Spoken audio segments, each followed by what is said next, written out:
ॐ सहनाववतु सहनौ भुनक्तु सह वीर्यं करवावहै तेजस्विनावधीतमस्तु मा विद्विषावहै।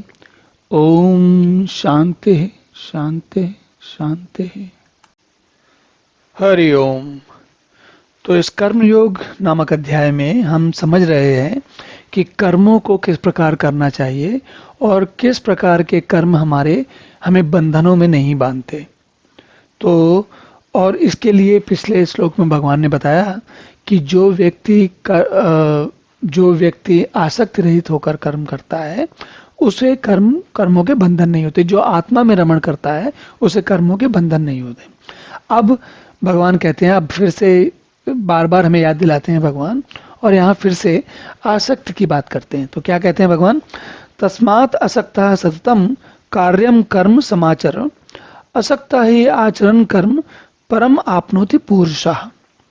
तो भगवान कहते हैं कि निरंतर तस्मात् असक्ता, निरंतर आसक्ति से रहित होकर, कार्यम कर्म समाचर, कामों को किए जाने योग्य कर्मों को करते हुए, समाचर समबुद्धि भाव से, कर्तव्य कर्म को समझते हुए, एक जैसा भाव रखते हुए कार्य करना चाहिए। भली भांति करते रहना चाहिए।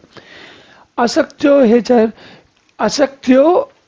असक्त्यो मतलब आसक्ति से रहित होकर करता हुआ जो कर्म है, जो व्यक्ति है।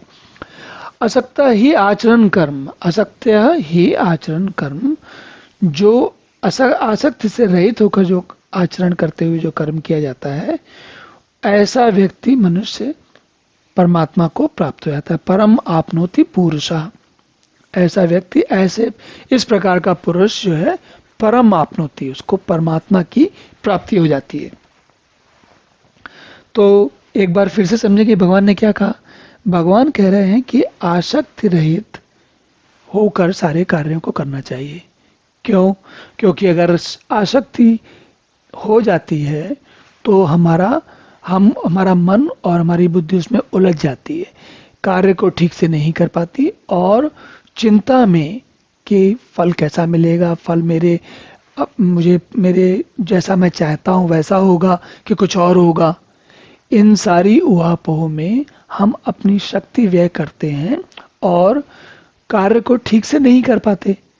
तो भगवान बार बार ये याद दिला रहे हैं कि अगर हमें ठीक से कार्य करना है तो हमें आसक्ति रहित होकर ही कार्य करना चाहिए। और ये बात अर्जुन के लिए भी लगती है और हमारे लिए भी लगती है।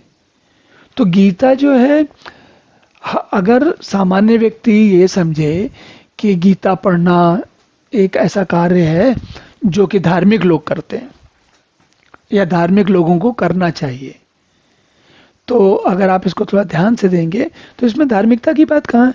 हाँ, भगवान तो ये कह रहे हैं कि जो भी काम अगर तुम्हें ठीक से करना है, धार्मिकता नहीं है ये।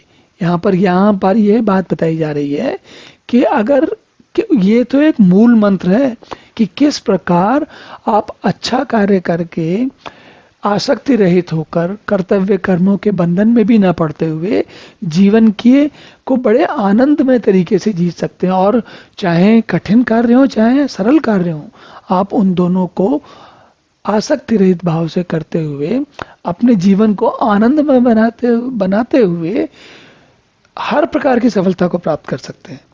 तो चलिए अब अगला श्लोक देखते हैं। ओम पूर्णमदः पूर्णमिदं पूर्णात् पूर्णमुदच्यते पूर्णस्य पूर्णमादाय पूर्णमेवावशिष्यते। ओम शांति शांति शांति।